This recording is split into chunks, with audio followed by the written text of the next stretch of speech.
क्या वाक़या है उस नाला च? शामी टाइम जेल सन ठीक है। मैं बड़े लाले की फोन किया तू मोटरसाइकिल लैके अग्गे आ।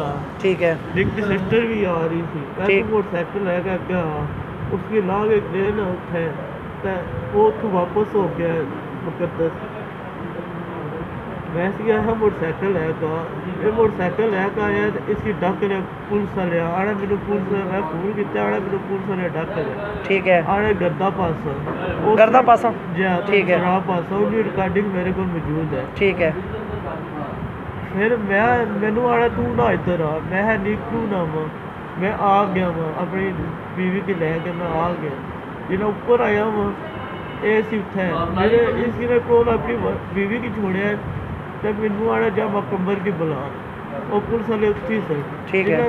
वो मैं अग्गे आया वा ना वो मेरे बगैर आ गए उस मैनू पकड़ के मेरी छिपिया हुआ ये मोटरसाइकिल पर? जी हाँ पुलिस वाले? जी हाँ ठीक है। काले कपड़े वाला ठीक है। फिर बैठा है अगे फिर उस तो बाद मैनू नहीं पता क्यों है हॉस्पिटल तुसीं क्यों लैके गया? कोई पता नहीं। अच्छा कोई जगह याद है, किहड़ी जगह ये टोल तो किधर टैठा ठीक है। नहीं समझ मिलूगा केड़ी जगह टैठा ठीक है। अपने घर वाली साइड में मूव किया उस तो बाद किसी पुलिस वाले कोई रब्ता किया सुनो थाने ने किसी बंदे? कोई पता नहीं। ठीक है। नहीं किया तुसा जिस टाइम गिरे हो उस टाइम कल्ले ही सो मोटरसाइकिल पर? जी हाँ ठीक है।